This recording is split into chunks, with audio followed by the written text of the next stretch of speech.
At the end of the day, selling is transferring a feeling. If you don't have the feeling, you can't transfer it. If you don't have a good, positive feeling, dude, you're an actor. You have to sell and run your business from a place of positivity. And however you get there, God bless you. Welcome to the Pete Primeau Show. It's episode 59. Oh, my Lord, how did we get here this fast? Grow your business without the grind. My guest, Curt Mercadante, is going to show us how. First, let's pay the bills real quick. If you haven't gotten my book, Sell a Million, what are you waiting for? If you sell mattresses or furniture or anything, this book will give you 101 tips that'll help you make more money in whatever you sell. And please, please, please listen to the next announcement, because this is who pays for the show. The Mattress Industry Network is a group on Facebook that is run by retailers for the entire industry. I used to say for retailers, by retailers, but Steve corrected me. It's run by retailers for the entire industry, and it is the largest Facebook group, and it is 100% absolutely free. Over 1,100 members and going strong. If you want to build, market, and succeed in the mattress business, you need to be part of this group. So please, please, please join this group immediately. Tell them Pete sent you. And without a further ado, let's get Curt on. Curt, welcome. Oh, sorry. I was just reading this incredible book and learning how to sell. Thank you. Thank you for interrupting me. Curt, you're the best. So listen, get his book. It's a great book, and there's things in there. I know it says tips to, for furniture and mattress store owners, but there's tips for any old business person or any young business person to sell and grow starting today. So wonderful book. Yeah, my actual favorite endorsement of the book came from Doug Stewart, and he said, take the word mattress and furniture out of the book, and it's just a good marketing book for any business. So thank you, Curt, because you have a very strong background in marketing, and that means a lot. So listen, let's get into this. Grow your business without the grind. I know that word grind kind of gets tossed around, and it actually grinds on you. So what's up with the grind on grind? Tell me about that a little bit. Yeah. I always think about when I think of that line, or when you brought it up, I think of author Stuart Wilde. And I don't know if you know who Stuart Wilde is, but he has a book. Very familiar with him. He makes the case on a regular basis that there's a difference between effort and struggle.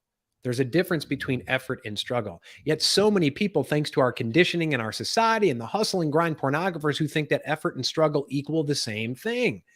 And so many times they think they have to identify as a struggler. They have to identify as a grinder and grind themselves into the ground in order to be successful. Well, guess what? If you focus on the struggle and the grind, you're not focusing on your desired outcome, reverse engineering it, and then find the shortest, simplest, straightest line to get there.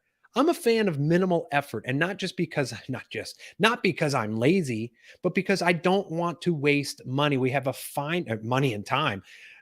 We have a finite amount of time on this earth, right? And I don't want to waste time grinding when I could be flowing, because every minute I grind and work is another minute that I mess with my mindset, that I make myself not joyful and relaxed. And you know what that spills over? First of all, I'm less effective at work. I'm less effective at sales. I'm less effective at servicing my clients.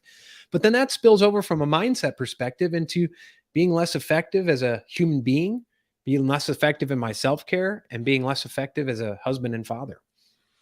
So with that said, I'm going to tell everybody, get this book, 5 Pillars to the Freedom Lifestyle. Superpowers, vision, alignment, outcomes, and flow. Curt dives into those deeply in this book. I have to harken back to a comment you made. Talked about Stuart Wilde. Stuart Wilde, huge influence on me, and my life. And here's it's a booklet actually. Life was never meant to be a struggle. I couldn't remember the name of the book. I have it on my iPad, but yeah. It's really a booklet, and it would take you all of a half an hour if you're a fast reader, and if you're a slow reader, maybe 45 minutes. If it takes you more than an hour, that's great. You're taking lots of notes. Life was never meant to be a struggle, and I believe that.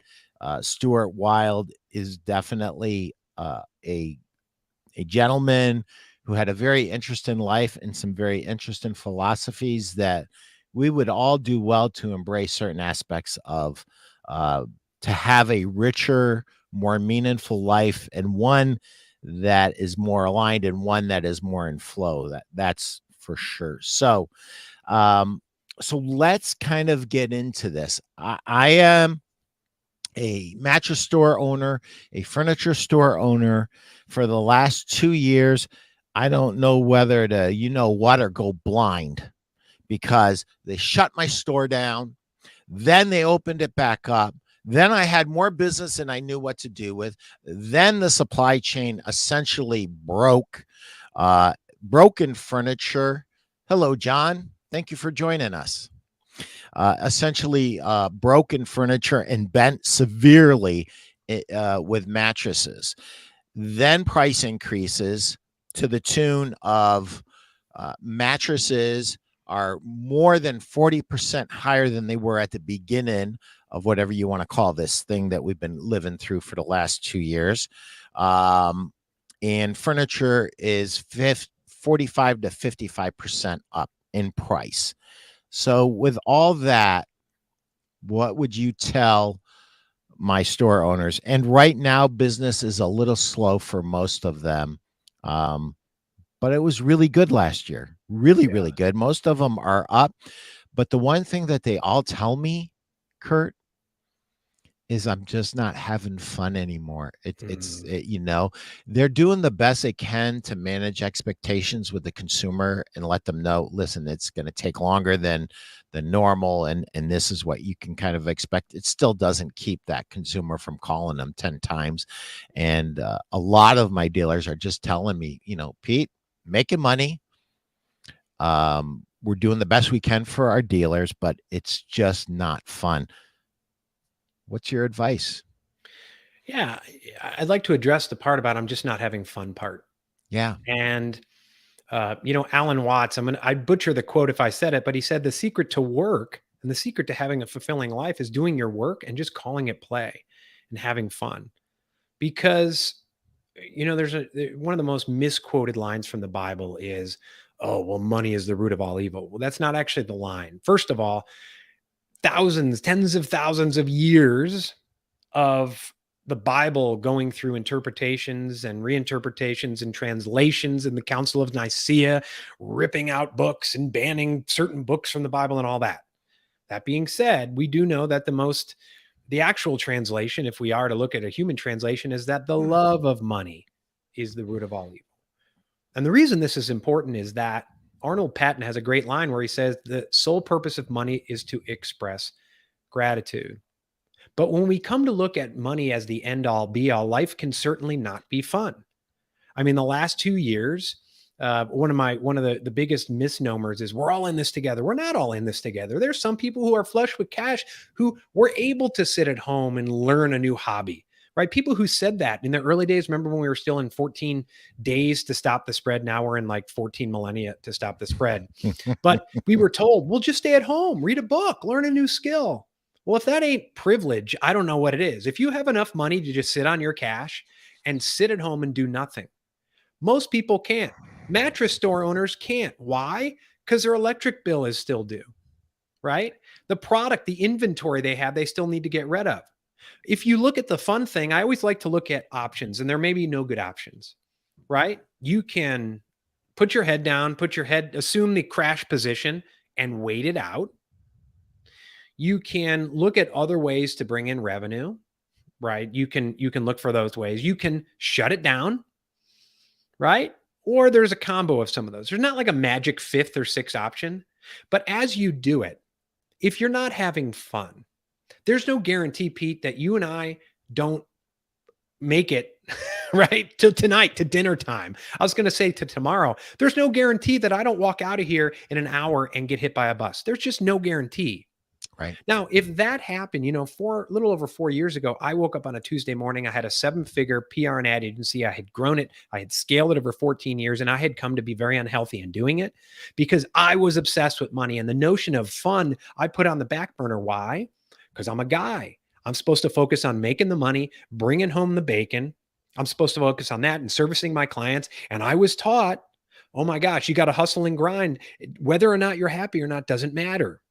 And so I felt guilty for that. Of the 14 years, about 8 or 9 years, I was in denial until I hit that wall. And I decided, I literally thought at Tuesday in the morning, Thanksgiving week, I woke up and I was supposed to go to DC for a god-awful planning meeting, like an all-day planning meeting the next week. And I woke up and I said, if my plane goes down to or from that meeting next Tuesday and I die, do I like where I am right now? At this moment, at this present moment, because it's easy to focus on the marinate in the trauma of the past and be anxious about a year or 5 year from now. I got my 5-year plan. I got my 10-year plan. I got my BHAGs. I got all that. But in that moment, I was 100% present. The answer was a resounding no. And I shut down my agency. Well, Curt, you're so stupid. You kissed all that money goodbye. The love of money is the root of all evil. And when I say evil, yeah, there's Bernie Madoffs in the world and everything, but it's evil because it can take you off the track of living the life that you want to live. You're no good to your clients if you're dead. You're no good to your wife or husband if you're dead. You're no good to your kids if you're dead. And so many people will kill themselves. If you're not having fun and there's tough times, there are things you can control and things you can't control. Right? Biden's going to Biden. Viruses are going to virus. If you're not having fun, stop what you're doing. Now, you can stop what you're doing in terms of the business you have. And you and I have spoken. There's some people who have disappeared into the night, right? They've sold off their business at a song because they decided it ain't worth it. It's not worth it not to have fun on a regular basis. We could all be dead tomorrow. Yeah. Gosh, we should have learned that the last 2 years. And so that's my advice. Plant a flag, in your destination. Make the destination the life you actually want to live and reverse engineer it. Yep. And guess what? You may have to give yourself permission to realize that the life you want to live means I'm not grinding with this store anymore. It's not worth my life. Right. So I love what you just said about the love of money and money. It's so misquoted. And I'm going to address that, but I just want to read something to you. 1 Timothy 6, NIV translation, which is one of the newer translations. For the love of money is a root of all kinds of evil. So it says love of money. So here's the thing that I really want everybody to understand and get.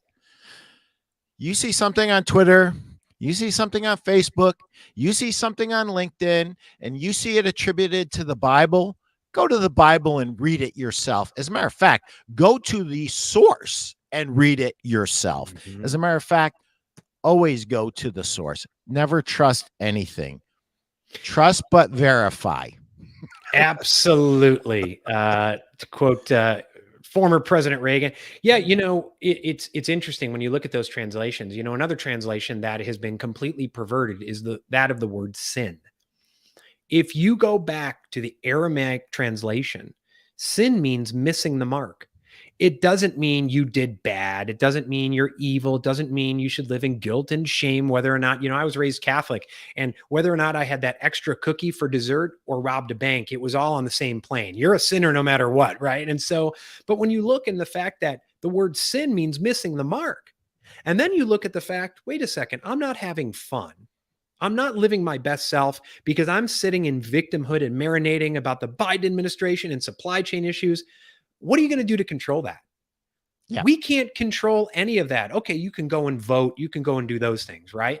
Okay, great. Go and do that. But focus on the things you can control, right? Because when you switch that up, you get out of that victim mindset. And I'm not saying feel guilty for being in a victim mindset, but you deserve better than that.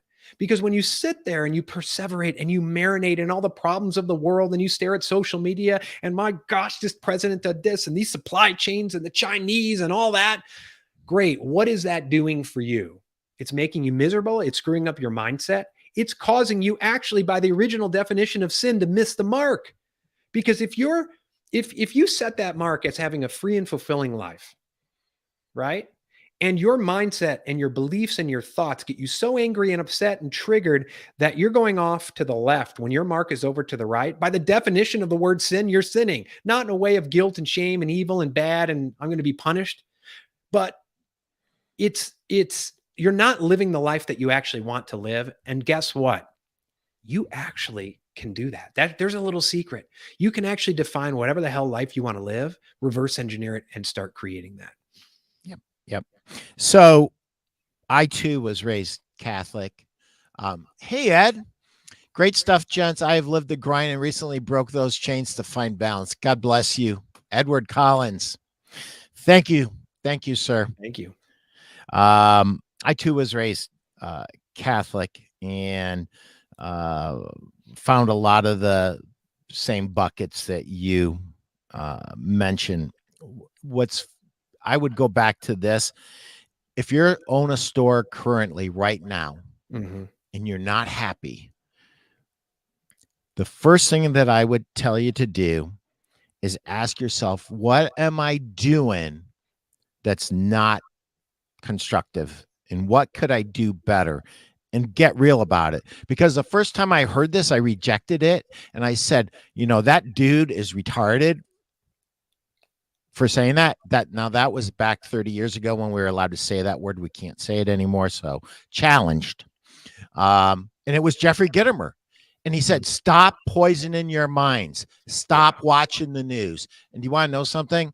Not watching the news is the best thing I ever did for my blood pressure and for my mindset. The things that I need to do to help my dealers grow their business every day don't change. Doesn't matter who's president, who's to blame for whatever. And usually it's actually Congress or the Senate more than a president, but that's a whole nother thing. I don't even want to get into that stuff. Right. All I'm saying is, if you're watching the news a bunch, and I don't care what news you watch, just turn it off and stop poisoning your mind. Seriously. And I thought that Jeffrey Gitomer was crazy when he said that. It was some of the best advice that I ever got. So let's go into this a little deeper. What is your original vision for your business?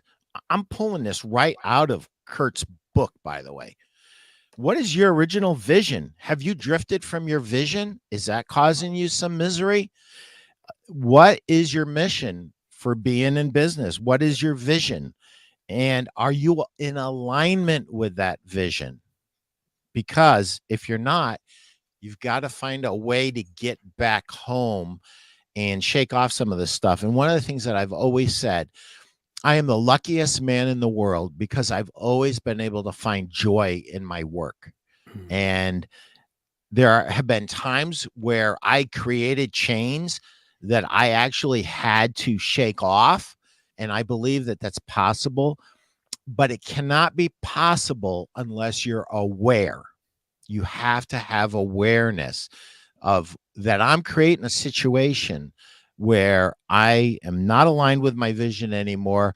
I'm putting out here's an example. I'm putting out too many fires and I need to hand off some of this busy work to other people. I need to start trusting some of my employees more, to do more, to step up.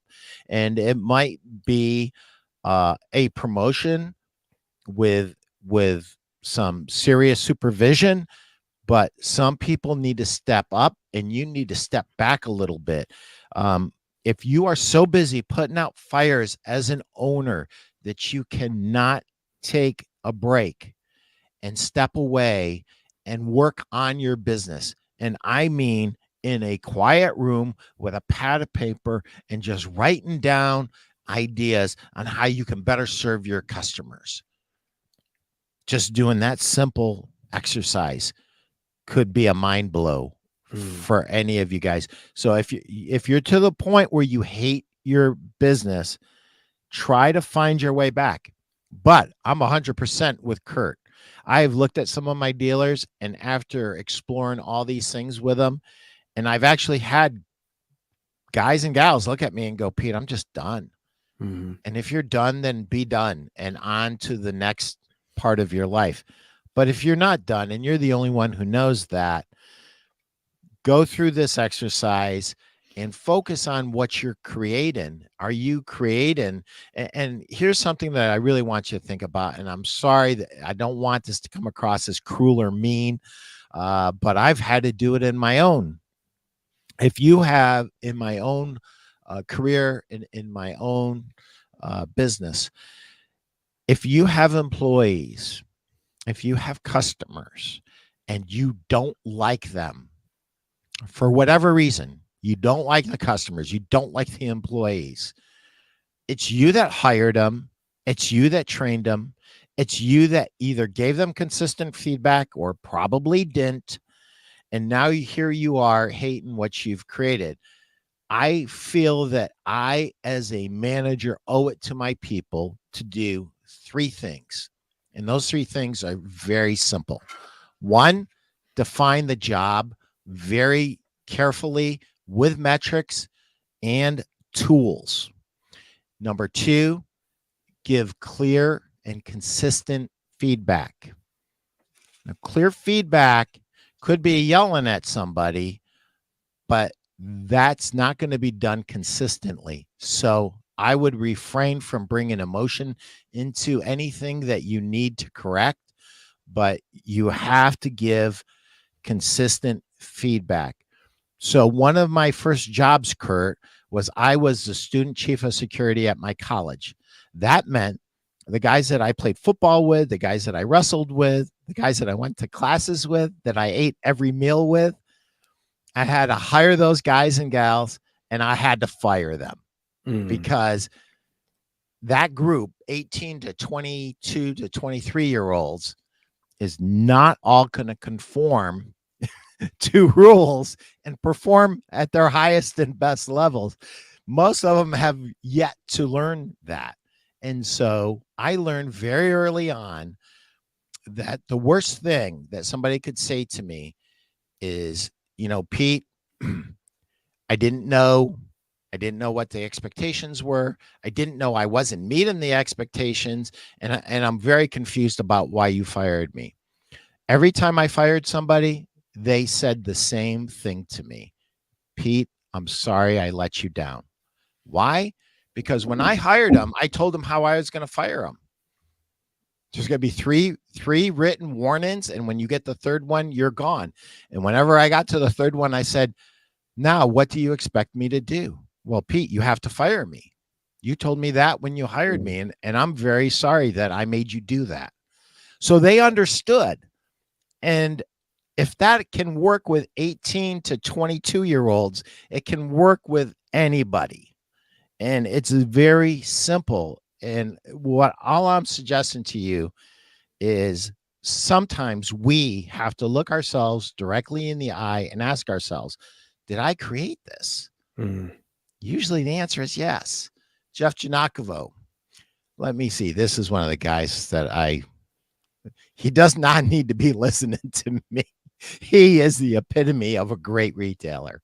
Jeff Giannakovo, extreme leadership means owning the successes and failures. If you only take the victory lap, then point the fingers in failure, that's not leadership. Amen, brother. Amen. Thanks for giving us that. What do you say? I know you got a few things you want to say about what I just said. Yeah, I think it's key. You mentioned vision, and it's being truthful with yourself about identifying the right vision. And it's easy. Most of us go through a big portion of our lives like pinballs, bouncing from temporary objective to temporary objective with no guiding star. And we confuse the temporary objective with a vision. Early on in this, whatever 2020, whatever era we want to call this, I said, if your vision has to change because of a pandemic, it wasn't the right vision. And oh my gosh, all these people got so hot and bothered. It was over on Facebook, and you don't know what it's like. I'm building a photography business and now I can't have people in my studio. Someone else said, well, what if my vision is to build a catering business? It's done. And my simple answer is the type of business you own is not your vision. Your life is bigger than your job. Your life is bigger than what you do to make money. Yeah. And it's easy, especially, and it happens to women too. For us guys, we grow up and it's all about being utilitarian. Get into the best high school, the best extracurriculars so you can get into the best college, because then you got to major in this and you got to major in this because you got to make money, and you got to make money because you can have the car, right? Those are all temporary objectives. But if your vision is living the life you want to live, you know what? I just had Dr. Joe Vitale, law of attraction expert, movie star. I think he's got some Grammys too, on my podcast. And one of his lines is, you don't need more money, you need more creativity. And so in terms of what you just said, I'm not an expert in the mattress industry, but here's the deal. One of the biggest thing I've seen from business owners across industries over the last 2 years is, I can't do it. I can't do it.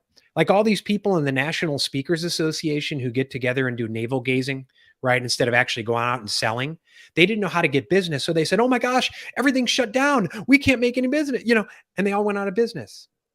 Well, you're putting a block. If you say, oh my gosh, Biden sucks and I'm this, and you mentioned watching the news, there's an energy block. You're complaining instead of sitting back and using, guess what? We humans, we should not be here right now. Like, we shouldn't have made it out of the caves. There's been like 4 or 5 extinction events. At one point, a volcanic Mount Toba over in near Jakarta, present day Jakarta, went off. We were reduced to 10,000 human beings, and we're still here. Why? It's not our brawn. It's not our hustle. It's not our grind. It's our creative thinking. We can literally create our way out of anything. So if your business is sucking wind, guess what? You may have to employ your creativity. Do things different than they've always been done. You got to define the type of life you want to live, the business that fits into there. And guess what? Joseph Schumpeter wrote about creative destruction. You may have to destroy your business in order to save it. You may have to destroy what you've done for decades because it doesn't work anymore. And so in many cases, we used to live in Charleston, South Carolina, and we'd get these hurricanes coming through. And I remember once we had these big crepe myrtle trees, and we had someone come over and they were going to cut it. It was expensive. Well, all we had to do was wait till the next tropical storm or hurricane. Nature had a wonderful way of pruning the trees for free. Over the last 2 years, people who have not been able to deploy or employ their creative thinking, guess what? They get pruned. It's creative destruction. The rest of you who want to think creatively, you're going to kick their butts, because those people are going away because they sat with their thumb in their mouth in the fetal position saying, I can't, I won't, Biden, supply chains. The creative thinkers say, I'm going to do business a different way. I don't care if you're in the mattress industry, if you're in the pool ball industry, if you're in consulting. Figure out a better way to do it. Dan Jordan says, how does an uncreative person come up with ideas? If you are uncreative, you're dead. Every single human has the ability to create. That is an absolute law. Let me jump in on this. Dan, I love you, man. Thank you for being here. And anybody that has not got Dan's book, let me move my statue of Louis here. Get Dan's book, Sales Proverbs. It's a great book. Dan, let me tell you something. You have to, absolutely have to listen to Joe and Curt, their podcast. Do you remember what podcast number it was, Curt? I don't. Where Joe actually, Joe Vitale. Joe Vitale showed you exactly how to create a business from nothing. Yes, in a few minutes. In the middle, it's freedom of thought. It's the other one, and it's what to do when you come out of ideas. He actually gave you an idea about building a business, about finding new ideas. He gave it there in real time. Yeah. And I challenge people in my Freedom Circle, my paid group. I said, he gave a business idea. You all have a week to act on it, or I'm going to build that business idea and start making money. He gave you the ideas, and some people sat there. Oh, yeah. That's nice. That's nice. He gave you the idea. Go out and create. That's what you were meant to do. And I know Dan is playing devil's advocate. I know. There is not an uncreative person on this earth. If you are, you're dead. Yep. Dan was stirring it up. And thank you, Dan. We appreciate you. AKA the Deej, the Energizer. I love Dan. Anyway, I want to go back to your thing. Wouldn't miss it. Two of my favorite guys. Well, you're certainly up there with my favorite guys, Dan, aka the Deej. Joe Vitale said something that was brilliant. If you see something on social media that triggers you, you need to not look at the person and attack the person that did something that triggered you. You need to work on yourself because there's something in you that needs to be addressed. And that is very true. You know, I did not realize, I kind of knew Joe Vitale as a personality. I did not realize the depth of his thought process. I mean, this is a guy that I would put up there with anybody that commands, you know, big consultant fees, because this guy's brilliant. He could change the trajectory of your life and your business in a half an hour, actually in a few minutes. He is exceptional, and the fact that you two do a lot together just tells me a lot about you. So here's something that my dealers learned, and some of them have been smart enough to keep it, and others have given it back. Ladies and gentlemen, you learned that you didn't have to be open 7 days a week. You learned you didn't have to necessarily be open crazy hours to 9 o'clock at night. You learned that you could close the store at 6 or 7 instead of 8 or 9. Don't give that back. Don't give that back. If people want to do business with you, they will do business with you in the hours that you are open. So if you are thinking, I'm closing my store because I'm not going to be open 7 days a week. If that's your only reason for closing a store, I just want you to ask yourself one quick question. Could I be happy if I was open 5 days a week? And if the answer is yes, then I suggest you close on Wednesday because it sucks anyway, and you close on Sunday because usually it sucks. So close on Wednesday, close on Sunday, be open the other 5 days a week and see how that works out. If it doesn't work out and you're still unhappy, then close the thing down. That's just me. You know, Pete, it's funny, and growing up, and my dad was my hero. I read about him in my book. He grew up during the Great Depression. He was tough, you know, and I was raised with that work ethic. But us guys only take that side of the equation. It was a wake-up call at his wake. He worked on the space program, had patents. I have them around here. Actually, patents, fought the unions to keep factories running, did all this stuff, right? He was tough.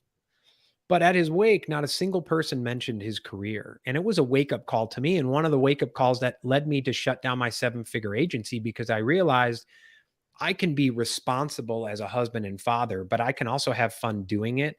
And I'm also on a trajectory to die, health-wise, spiritually wise, right? As a husband and father.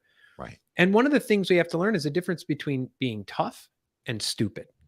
Right. And, you know, I compare it to if you're lifting weights, right? You're doing squats, you're at the gym, and you're sore and tired. Squeezing out an extra rep is toughness. It's pushing through the sweat and the thing. But if you're doing squats and you feel your quadricep tear away from your knee and you keep doing reps in the name of toughness, that's not toughness, that's stupidity. And so what you're talking about is what we do in the business world too. No, I got to grind it out. I'm weak. If I don't grind it out, I'm weak.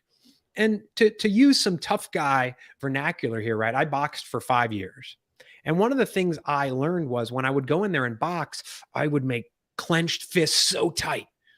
My boxing coach, who was a Golden Gloves winner, you know, had all these youth champion, taught me, no. A stronger fist and a quicker fist is a loose fist, is a relaxed fist. And so you realize that clenching up and tensing just makes you dumber, That's when you're not creative because you're in fight, flight, or freeze. You're not thinking creatively about how to move forward. You're only focused on, damn it, I'm so mad at the world, etc. Now, the other piece, let's talk about another tough guy, Bruce Lee. One of my favorite quotes that Bruce Lee said, they asked him his key to success. He said, the key to success is not in the daily increase. It's in the daily decrease and hacking away at the unessential. Because the closer you get to the source, the less wastage there is. First, you have to know what the source is. We've talked about the vision. Reverse engineer it to find the shortest, simplest, straightest way there. You can earn a lot of money and have fun, but you got to give yourself permission to define what that source is and then strip away all the BS. You know, what you mentioned, whether or not you're open 7 days or 6 days, those are inputs. What's the outcome you want to give? You know, productivity, a lot of people think productivity just means getting more stuff done. It's not. You know, in the old days, if there was a big village and there was 1,000-pound boulder in the middle of the village and they're like, we got to move this, they'd have to get 1,000 people to come pick up the boulder and move it. Then what happened? We deployed our creativity to create what? A lever or something like that, a crane, right? So the crane now moves the boulder. That's productivity. Productivity is the rate of, the output per the rate of input, right? I like to define it as less effort to achieve more of the right outcomes. You don't have to define yourself just by being tough, by clogging more inputs into your day. Define the source, define where you want to go, reverse engineer it, get creative. Yes, you all are creative, and find the shortest, simplest, straightest way there. And by the way, the shortest, simplest, straightest way there might be, I got to shut down this business and start it over again. I got to redesign it. I'm in an industry that has gone a different way, right? You've seen industries over the last 2 years that have been forced to change. The only industries that can't or can get away with that are ones that are like federally protected or monopolies, like airlines, right? They can get worse and worse and worse, but we got to keep going there. But there's a number of other industries that absolutely had to change over the last 2 years. And the ones that do and think creatively are the ones that survive. The other ones, they're in the graveyard. Yep.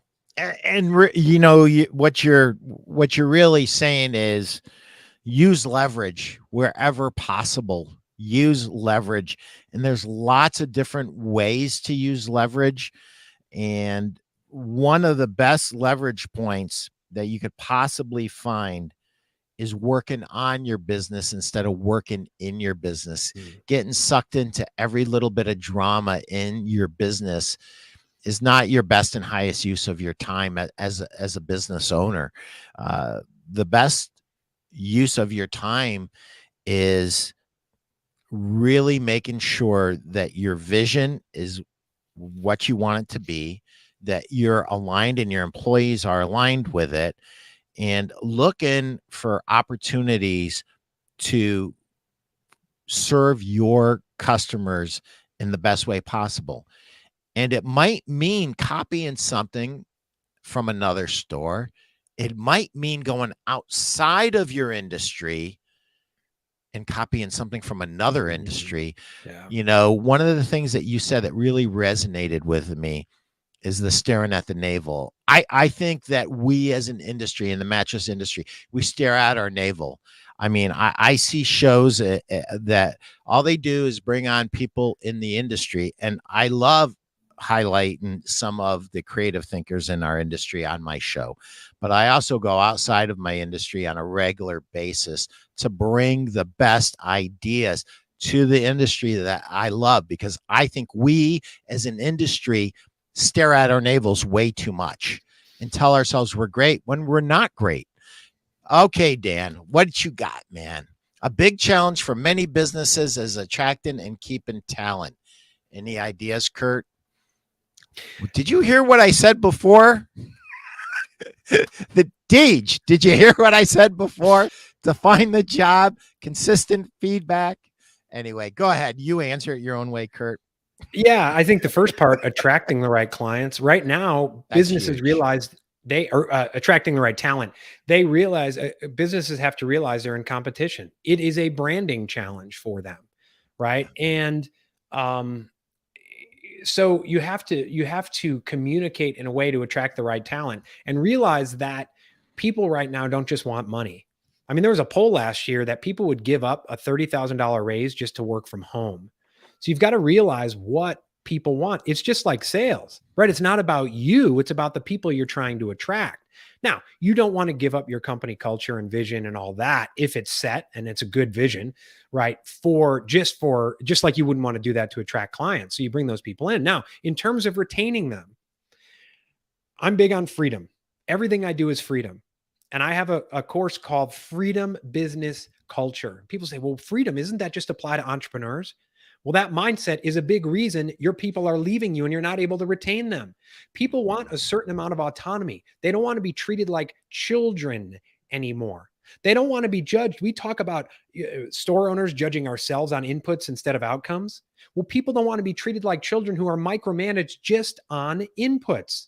You know, on LinkedIn, I saw something recently where someone was for work from home, but everyone was required to log in on like some sort of online portal, video portal. And literally when you walked into headquarters, all their work from home people were on a screen, like the Dark Knight. Remember when they were monitoring everyone? It was like something out of the NSA. When you treat people like robots instead of humans, when you treat adults like children instead of what I like to call as a freedom culture. Yeah. Set key outcomes for people. Allow them and help them and empower them to use their individual superpowers, their strengths. We all have them. I'm a Gallup certified strengths trainer, right? To accomplish those outcomes instead of judging them on, well, you came in late. You started at 8:40 every day, and we're supposed to start at 8:30. Those days are long gone. And by the way, as a business, if that's the type of things you're measuring, I'm sorry, but your business sucks and you're going on the trash heap of history. Allow people, we've talked a lot about outcomes. Let them, help them define their outcomes, work with them to define those outcomes. As you said, set expectations of what happens if you don't need them, but also be there as a coach, as someone can develop your people of, do you have trouble reaching these outcomes? Yes. Why?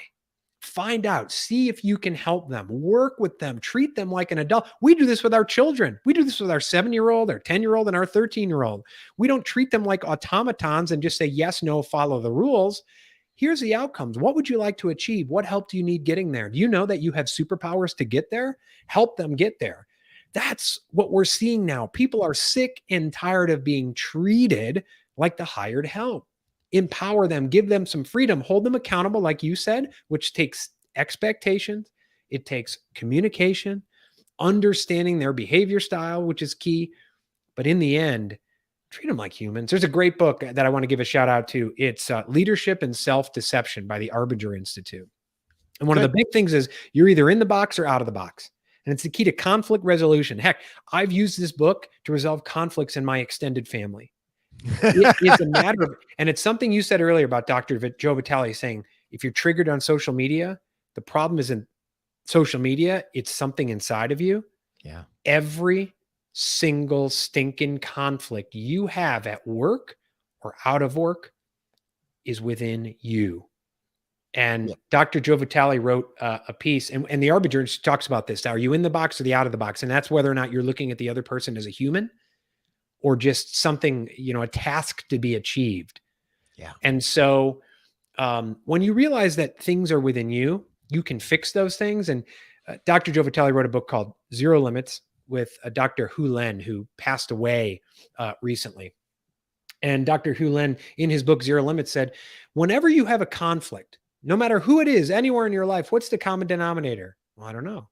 You were always there regarding the conflict. So maybe if you're the common denominator, look within yourself.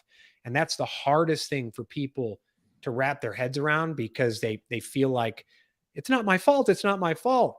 It's not your fault, but it is your responsibility. So I'm going to say something that's very harsh, Dan. At the end of the day, you attract who you are. You cannot be operating at extremely low levels and attract a high level person.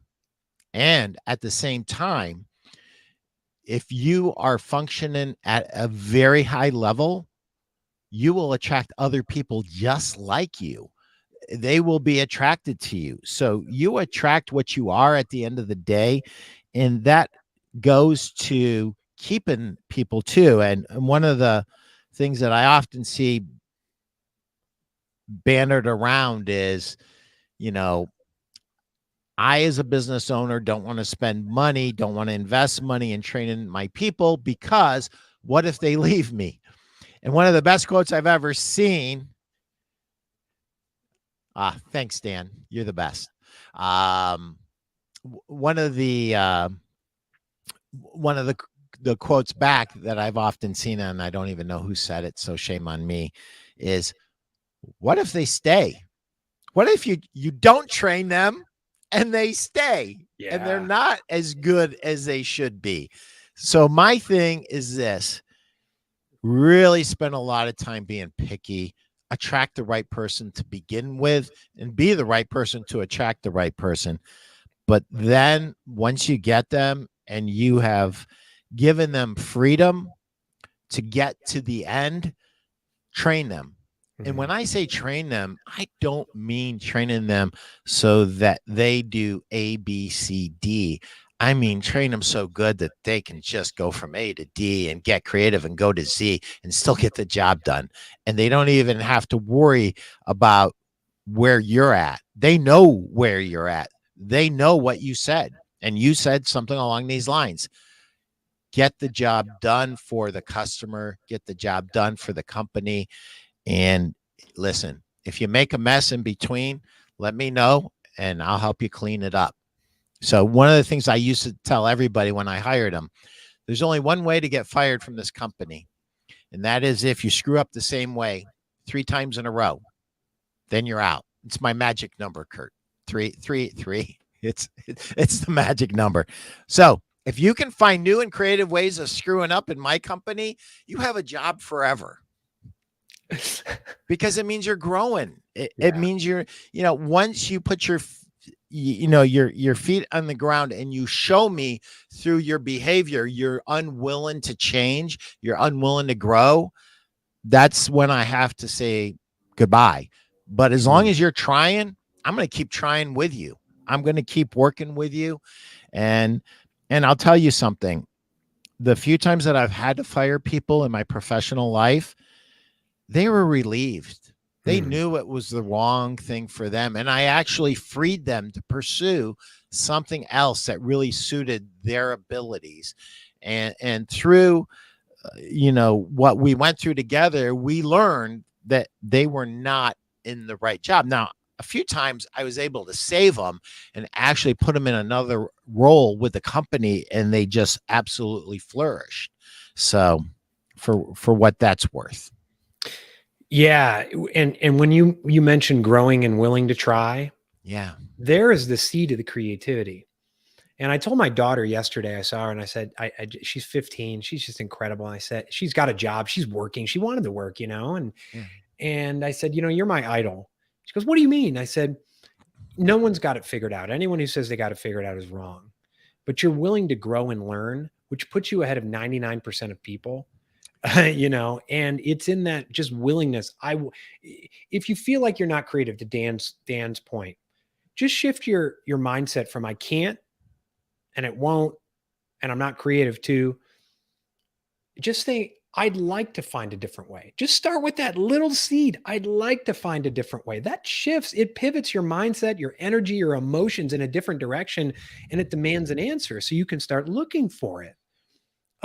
Pete, one thing, and this is probably going to offend some people, when it comes to a training and attracting the right talent and keeping the right talent, there's been a bit of a hubbub. It's one of those viral things that everyone gets angry about on LinkedIn, where a woman or a hiring manager posted, and why she posted this, we can debate, and whether or not she was right or wrong is separate from what I'm going to bring up. But she posted, hey, I had a candidate come in.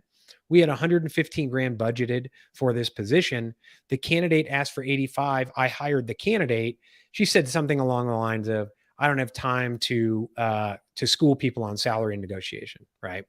So people are very angry at this woman, saying pay transparency needs to happen. That's unethical. You shortchanged this person, by 30 grand. You should have been more upfront. This is why pay transparency is needed. Right. Okay. So let's put that debate on the side for a second. right? Maybe she's wrong. Maybe she shouldn't have posted that, whatever. I think we're missing out on another piece of this, which is valuing your worth, charging what you're worth, knowing what you're worth, and doing your due diligence. And this is in the case of the person who went in to hire. I went in the 90s, one of my first jobs, and I interviewed with an online advertising firm. I didn't even know what an online advertising firm was. This was in like 97, 98. And I went in there and they said, what would you be willing to make? And I was in a job where I was making $28,000 a year. And I said, well, I'm looking for about 35 to 40. Okay, great. I didn't get the job. A week later, I kid you not, the guy I was interviewing with who owned the agency was in Crane's Chicago business talking about, now this was pre-bubble burst. Remember the bubble burst like 99, 2000.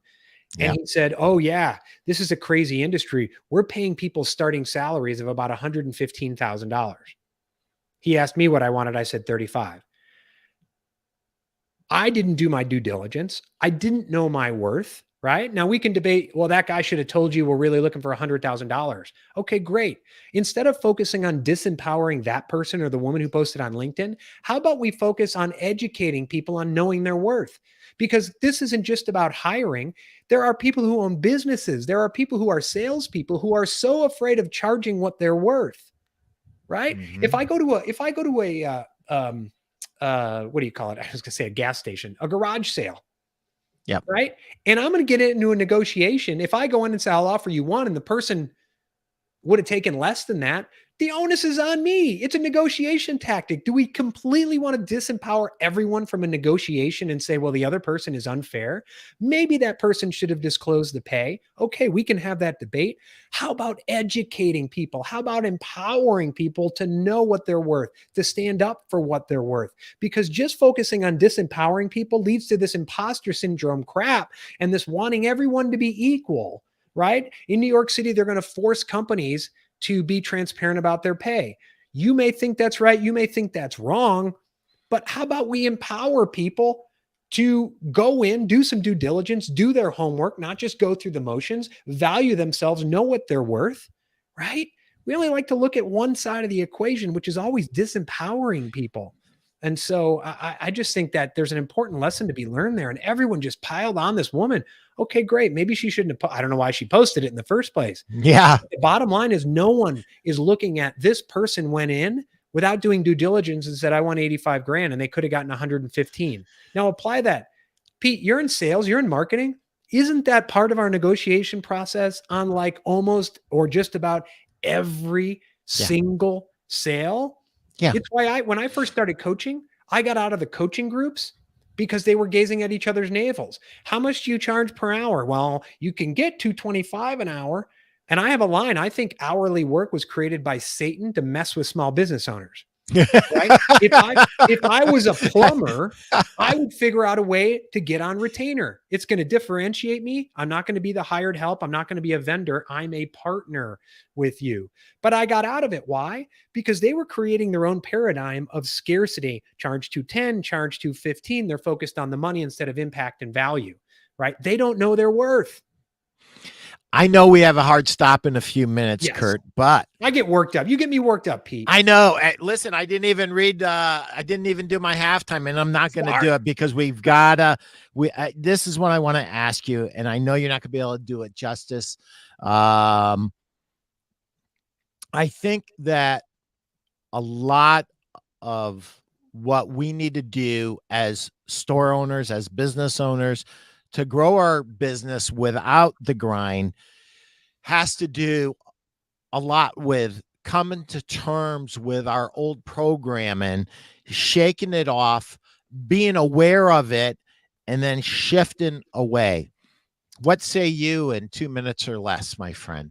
To my left, I can glance into my bedroom, and we got rid of all our furniture, sold everything, donated everything we owned back in 2020 and traveled the country. We came into here, Sedona, with an empty house, and we wanted to get stuff. Well, as you well know, since 2020, the pricing on furniture has changed. Yes. We furnished our entire house either through Facebook Marketplace, Craigslist, or guess where we got all our mattresses? Because all the mattress stores were too expensive. Some of them were borderline dishonest with us about getting us in there with kind of a bait and switch.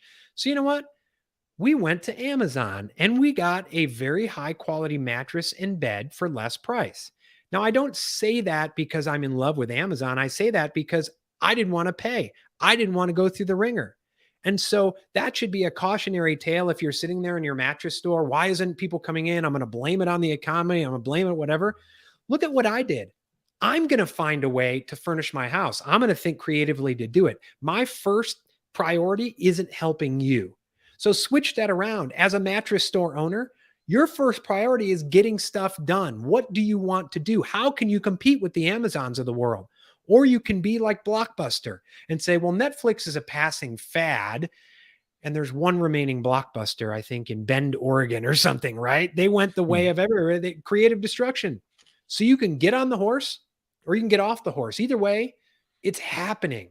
Figure out a way, period. That's actually full stop. Figure out a way to get it done. Figure out a way to get your store owners going. That's not just motivational BS. Here's the deal. I went to Amazon. How many other millions of people are going to Amazon because your prices are too high and the way you deliver them is antiquated? Either fix it, or as our old football coach used to say, shit or get off the pot. Yep. And just so you know, you could have gotten a great deal or you could have gotten complete crap. Both exist. Totally. And that is a great lesson. And with that, we are wrapping it up. Curt, thank you for your time. Thank you for helping us to get a little bit more creative and get a little bit more out of our heads. Anybody that wants to get a hold of Curt, how do they do it, Curt? CurtMercadante.com, or you can go to freedommedianetwork.com. That Joe Vitale interview is there. We're going to have an interview with you soon talking about supply chains and sales. Today we have stuff on health, business freedom, spiritual freedom, you name it, freedommedianetwork.com. Awesome. Curt, thank you. And with that, we are out. Thank you, Pete. Thank you.